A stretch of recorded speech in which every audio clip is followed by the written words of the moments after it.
Hello future engineers, welcome to my YouTube channel. If you're still new to my channel and you like what I'm doing, please don't forget to share my videos to your friends and to your friends' friends, to your younger brothers and sisters who would want to take up engineering in the future, and to your relatives. That's one way you can keep me going, inspired and refreshed. Now, if you find my videos interesting and important to your studies, also please don't forget to subscribe. Hello, viewers, subscribers, students, and hopefully future engineers. Here is another new topic in Engineers in Progress, particularly on coordinates and graphs.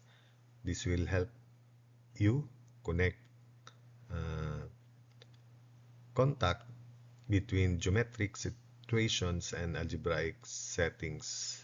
So normally, uh, based on my experience, students find difficulties in connecting geometric situations to algebraic settings.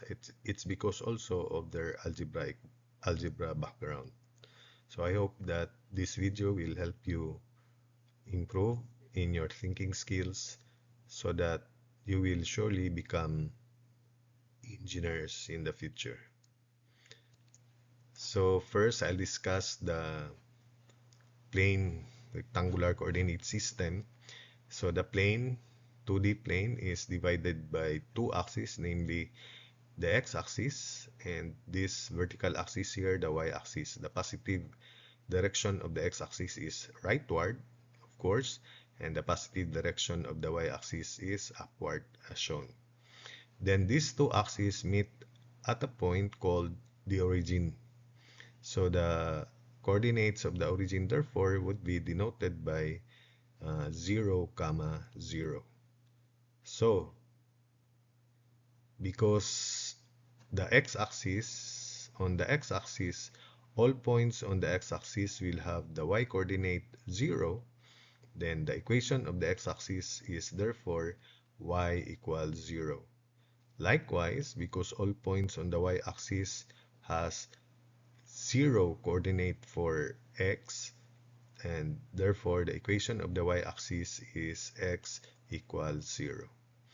So any point, by the way, the two axes divide the plane into four quadrants, and this portion here is denoted quadrant 1, here quadrant 2, here quadrant 3, and this is quadrant 4. So in counterclockwise direction, because that's also the positive direction, standard or the universal agreed positive direction for measuring angles is counterclockwise. So quadrant 1, quadrant 2, quadrant 3, quadrant 4, because we have four quadrants for plane region. Any point on the coordinate system is denoted by x comma y.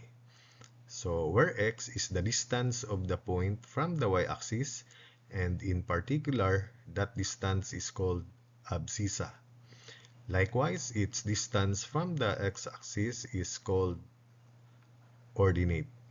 Now, if the points lie on the first quadrant, all coordinates will have positive signs. So, because the point is to the right from the y-axis and above from the x-axis. That's why all coordinates on the first quadrant have positive signs.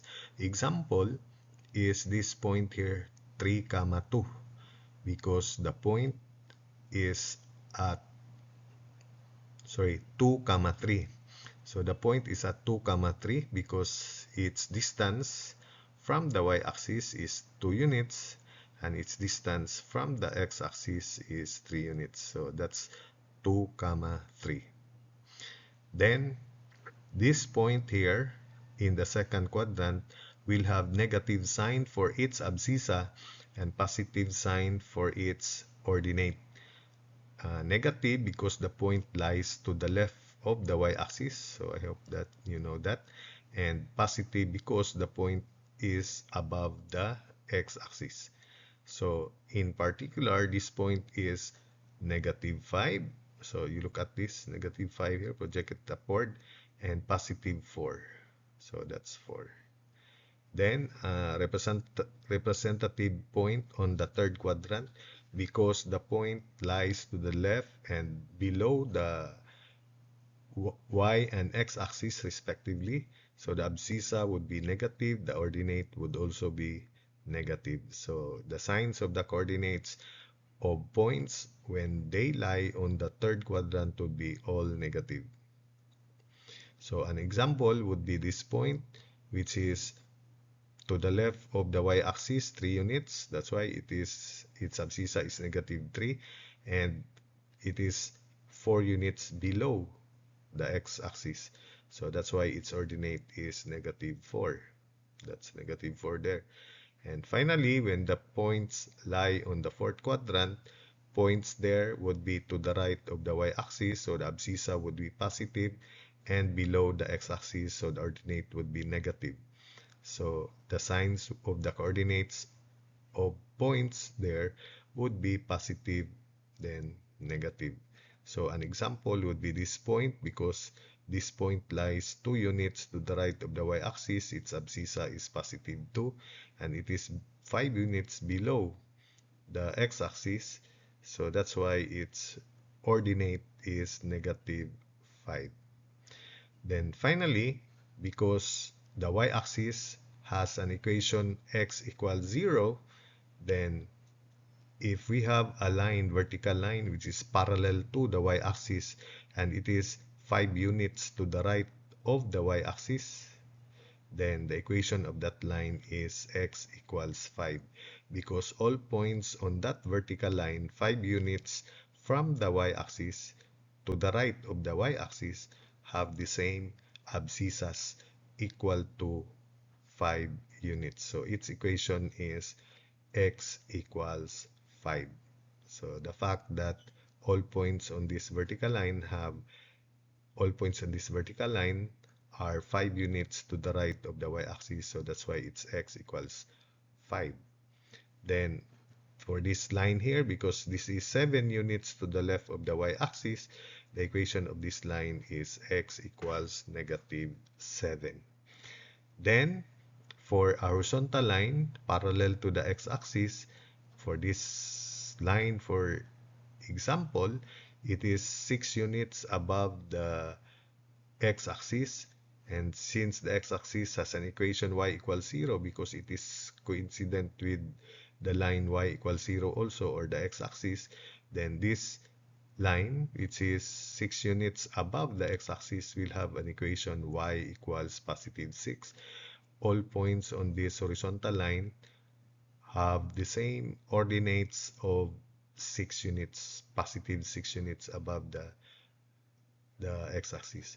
So if we have a horizontal line here which is 2 units below the x-axis, then the equation of that line is y equals -2.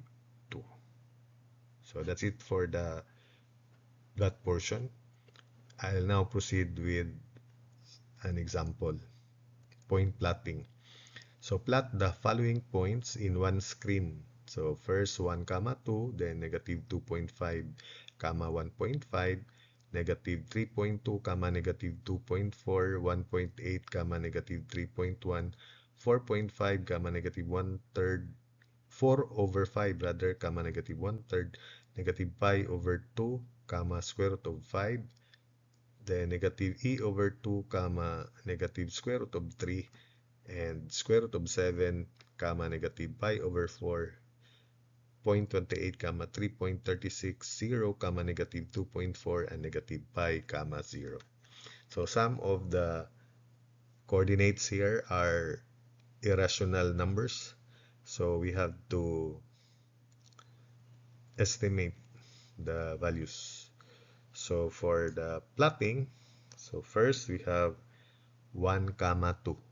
So 1, 2 means the point is 1 unit to the right of the y-axis and 2 units above the x-axis. So this is 1, 2. Then negative 2.5, positive 1.5, it lies in the second quadrant where the point is 2.5 units to the left of the y-axis and 1.5 units above the x-axis. So 1, 2.5 in between negative 2 and 3. So negative 2.5, then 1.5. So halfway from here to there. So that's negative 2.5, 1.5. Next is negative 3.2, negative 2.4. All coordinates have negative signs. This point lies in the third quadrant. So 3.2 units to the left of the y-axis, so that's 3.2, and 2.4 units below the x-axis, so 1, 2.4. So each line here, this small division would be 0.2 each. So that's negative 3.2, negative 2.4. Next, 1.8, negative 3.1. This point lies in the fourth quadrant, and the point is to the right of the y-axis, 1.8 units, and below the x-axis, 3.1. So this is the point. So it is 1.8 to the right of the y-axis, and 1 to 3.1 below the x-axis. Next, we have 4/5, which is 0.8, negative 1/3, and negative 1/3 is negative 0.33. It lies in the fourth quadrant again because x is positive and y is negative. So it is to the right of the y-axis, 0.8, and below the x-axis, negative 0.33 in approximate decimal value. So 1, 2, 3, 4, its graduation is 0.2, so that's 0.8, then 0.33 below, negative 0.33 below the x-axis. So that's 4/5, negative 1/3. Then negative pi over 2, negative pi over 2, that's approximately negative 1.57. Since it's difficult to plot or estimate negative 1.57, let's make it almost negative 1.6. And since it is negative and the ordinate or the y coordinate is square root of 5, and square root of 5 is 2.24, approximately positive 2.24. So we have negative and positive. This point lies in the second quadrant. So negative pi over 2 is approximately over 2 is negative 1.57. So let's make it almost negative 1.6. So it is to the left of the y-axis. Then square root of 5 is 2.24. So 1, 2 above the x-axis. So 2.24. So that's the approximate position of negative pi over 2, square root of 5. Then negative e over 2. So that's negative e, and e is 2.71828 in value. So that's about negative 1.36. And the other coordinate or the ordinate is negative square root of 3, which is negative 1.73. Both signs are negative, so this point lies in the third quadrant. So negative e over 2 is about negative 1.36. So 1.36, so before negative 1.4. So to the left, and below the x-axis, 1.73. 1.73 approximately. So that's negative e over 2, negative square root of 3. Next is square root of 7, which is positive to the right of the y-axis, negative pi over 4. Square root of 7 is 2.65, while negative pi over 4 is negative 0.79. So it lies in the fourth quadrant. So we have 2.65, 1, 2.65, so that's it. And negative pi over 4 is about negative 0.79, almost 0.8, negative 0.8. So that's quantity square root of 7 comma negative pi over 4. Then 0.28 comma 3.36, it lies in the first quadrant. All signs are positive. So 0.28 is that, just to the left of 0.3. Then 3.36, 1, 2, 3.36, almost 3.4. So that's the approximate location of the quantity 0.28 comma 3.36. Then we have 0 comma negative 2.4. So it lies on the y-axis because x is 0 and y, or the ordinate, is negative 2.4 below the x-axis. So negative 2, negative 2.4. That's 0 comma negative 2.4. Then finally, negative pi comma 0, negative 3.14.